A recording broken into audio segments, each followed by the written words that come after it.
First off, wanted to thank our new supporter, Adrian. Thanks a lot. It means a lot. I do intend to put you guys' names a lot more places.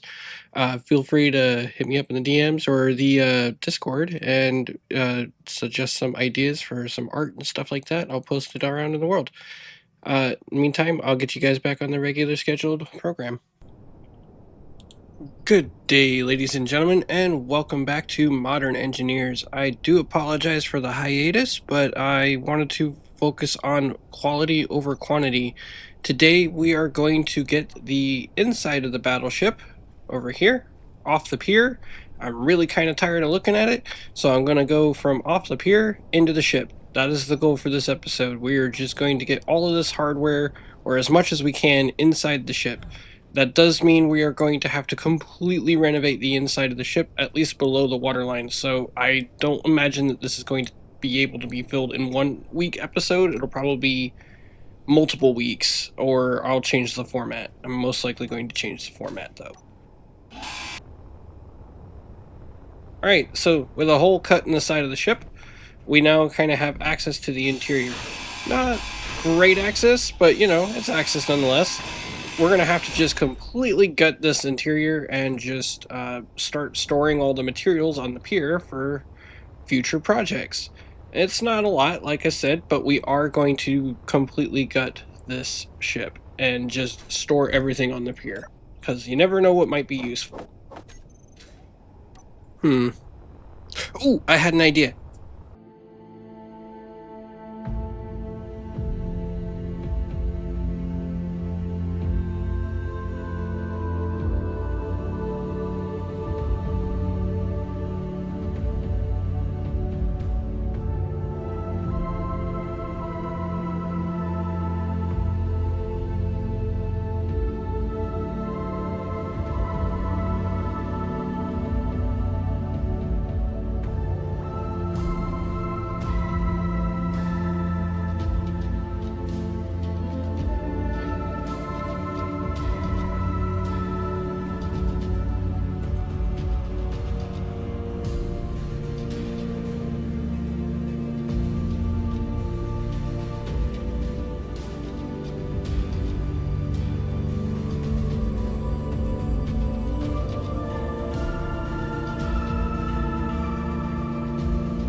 As you can see, my brilliant idea was to go get a truck and just load these containers up full of materials as quickly as I can. I see nothing wrong with this. I mean, why wasn't I doing this earlier? Oh man, I filled up my inventory fast. Anyway, this is the idea. I'll just store these in the containers and then move them onto the pier. Well, that filled up quick. That was less than 10 minutes. Alright, oh, and the truck's not driving right now because of the weight. It's okay. It's okay. This is still a good plan. I just really wish that I had a crane on this pier, because then that would be a little bit easier to move. It's gonna take a minute.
Okay, so it's actually been a few days, real time. My schedule's kind of messed up now, but we're gonna move on to the next task here. I did not finish clearing out the ship, but it is in progress. We're going to start removing uh, these sections here to mark where the drive shaft is going to go, because I don't know how big the ship is going to have its compartments without knowing how far the drive shafts are going to go. So I've already cut another hole in the back end of the ship here. We've cleared out most of the equipment, but not a lot. This area is going to be the shaft alley, and I will remove these gyroscopes in the future, but right now that's a future problem. It takes like 3 inventories to fill up, and that's going to take like 4 containers. I just don't have the time to really just spend an entire day removing gyroscopes. So we're going to put our 4 propeller shafts on this ship, and then we're going to run the shafts along the length of the ship, and then kind of get a gauge of how big the ship's compartments are going to be for the engineering spaces. Something's not right. Something's not lining up. I think it's right here. Yeah, there it is. All right, I'm probably going to cut this bit. Okay, so I've figured out the compartment sizes.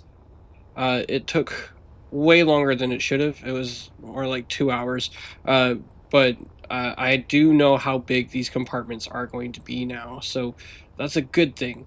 That means we can actually move on to the next task, which is actually going to be laying in the drive shafts. That is going to be quite a task, though. But we have kind of an idea, a rough idea of where each engine room is going to be. I've marked it with the propeller shafts there, and we know where all the fire rooms are going to be. Now, on an Iowa class battleship, this outboard starboard side shaft is the longest shaft on the ship. So we are just going to follow Iowa dimensions, because that is pretty much what we're going to need for this ship. And we're just going to lay out these drive shafts pretty easily. I'm probably going to speed this up again because this is taking way longer than it should, and I don't think I can fit this all into one video.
Been a few more days. I've been working hard. I did get the propeller shafts installed. I also have been working on the new uh, armor belt. So you can see a direct comparison on the other side, but right here is the first layer. This is just beam block. It's non-conforming, so that if it does take a hit, it doesn't really damage any of the adjacent blocks, which is what is the bigger issue with armor penetration. Basically acts as spaced armor. This area down here is going to be completely sealing this area off, so it's completely void. It's just a void space. This will allow it to be a little bit lower in the water, which will basically make it a little bit harder to penetrate, which is basically what we want. I got stuck. Hang on. The outer layer is actually heavy armor. That is the actual heavy armor.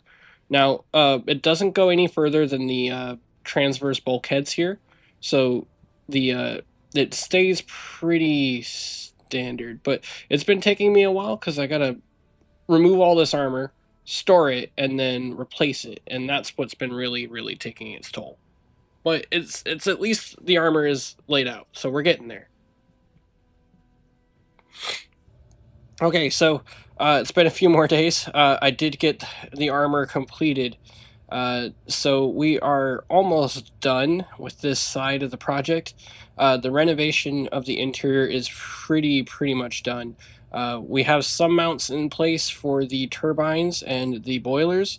But yeah, you can see that all the beam armor has been replaced into the armor belt, and all the heavy armor has been placed.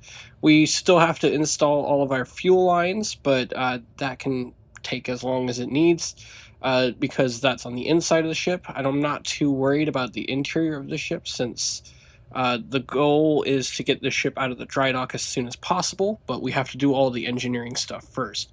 So we're getting there. I do have engine room 1's piping laid out and some of the boiler room's mounts figured out. So we're getting there to that point. The next step is actually going to start moving equipment in, and hopefully we'll get that progress done soon. It's a little bit harder to tell now that I'm doing this new format, but we'll see. All right, so today's moving day. We're going to get all of these equipment into the ship, starting with these turbines. And we're going to then put these condensers and then the boilers, all that stuff. So first things first, let's start with the turbines.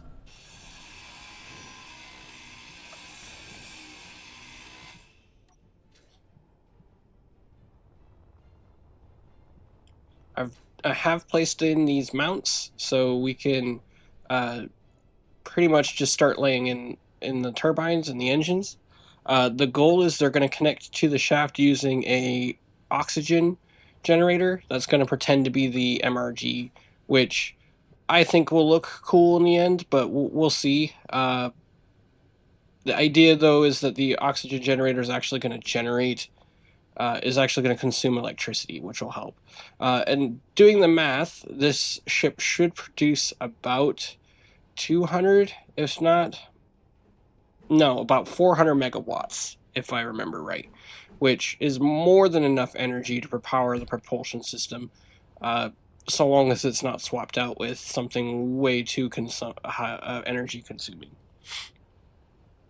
But yeah, it's going to be 2 turbines per engine room, and then they're all going to feed off of that, and then a condenser. Should show you a drawing of what an actual one looks like, and we'll kind of keep that mindset for the rest of the ship.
Okay, so that's the last of the turbines installed.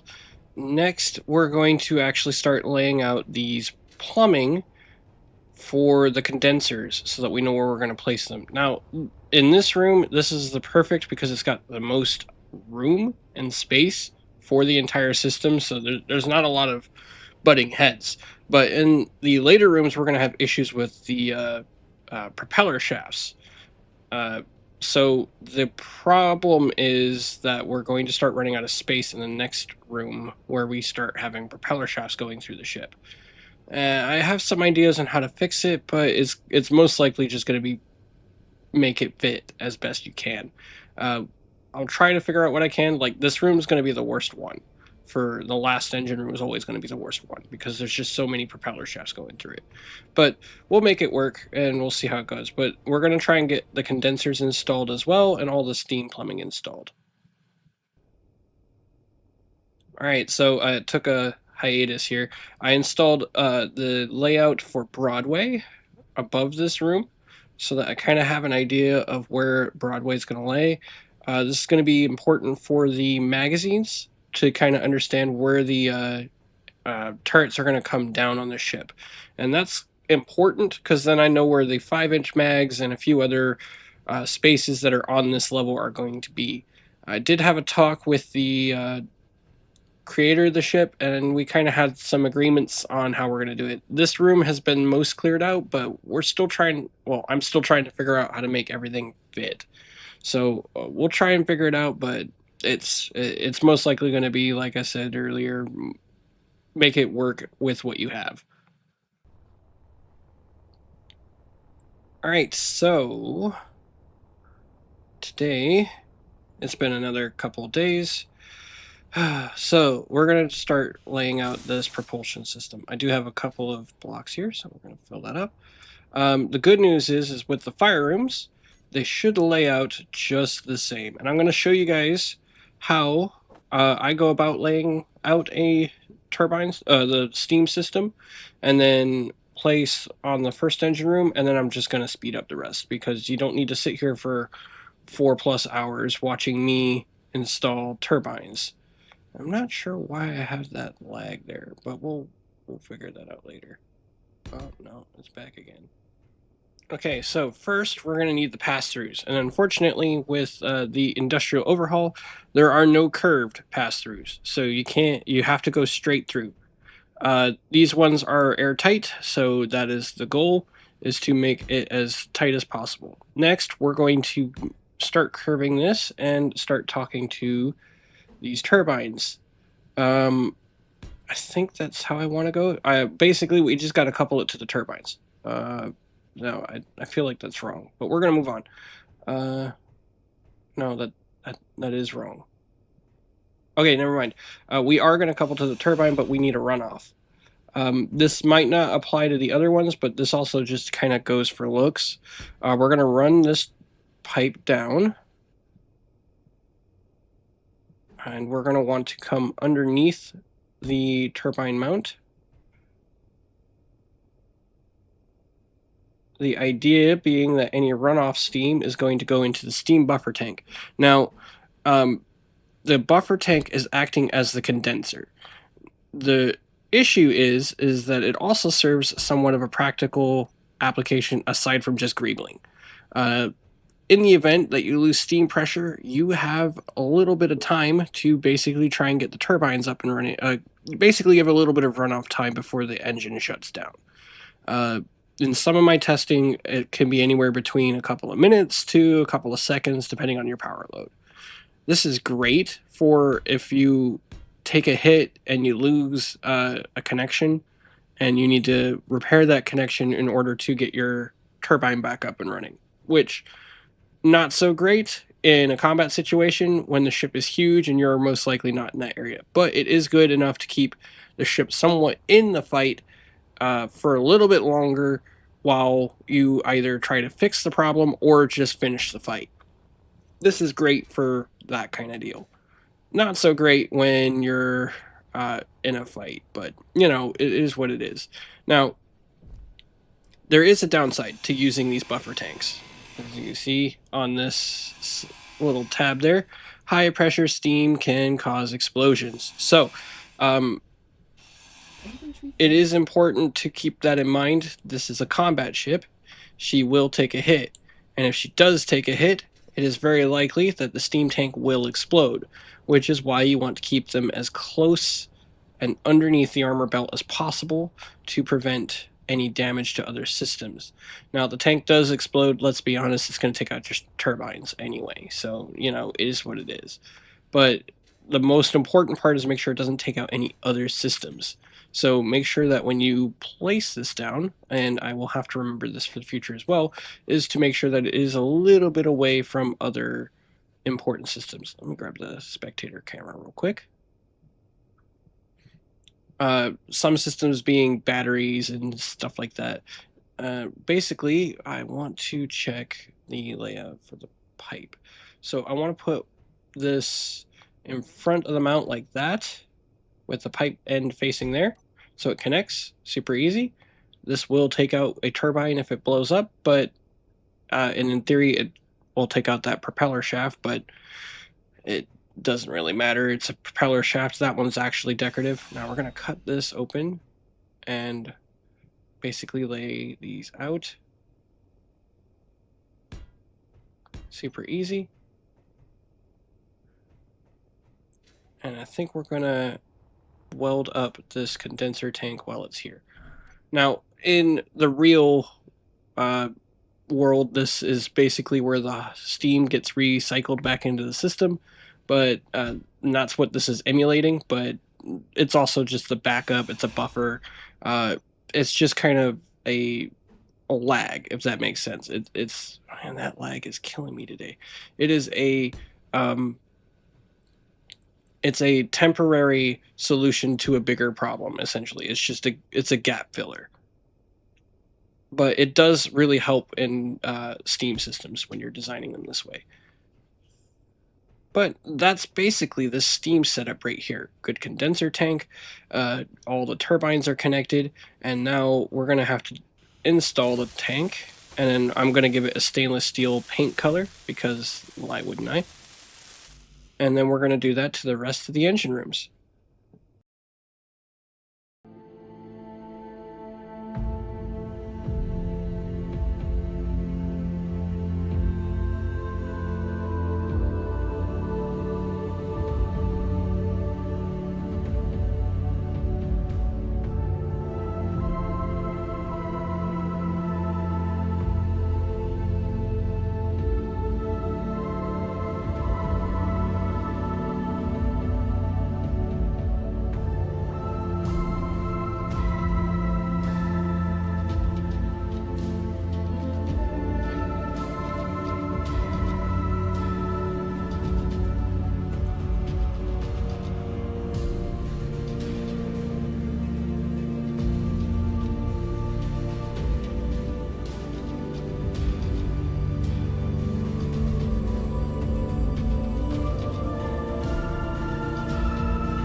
And that is about that. I went ahead and already installed the mounts for the boilers and stuff like that. The issue is that I don't have enough parts for the boilers, so they're just mostly placeholders right now. The boilers are the most expensive part because they're not actual traditional industrial overhaul boilers. They're the fuel oil boilers, which is an additional mod. So they're not necessarily the same boilers, but they require different materials, and that's what's the most expensive part. It's heavy steel plates, some gold cable. It's a little bit more expensive. But I'm super happy to report that most of the pier is empty now. We still have some engines and some load centers that we have to install, but most of this is just waiting on parts anyway, so it's mostly just steel. The engines, however, for the generators will have to be installed in the future.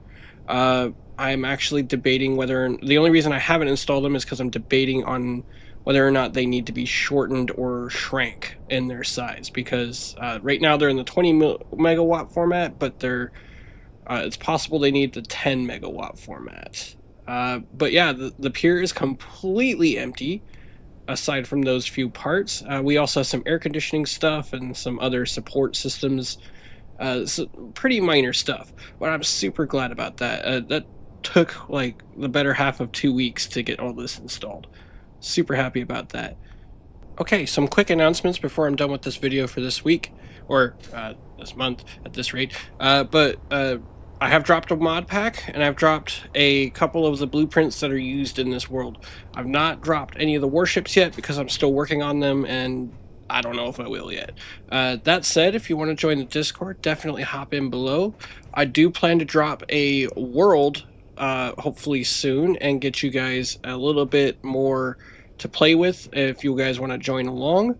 But in the meantime, definitely join the Discord, say hi. I'm open to any conversations. Until then, I'll see you guys on the next one.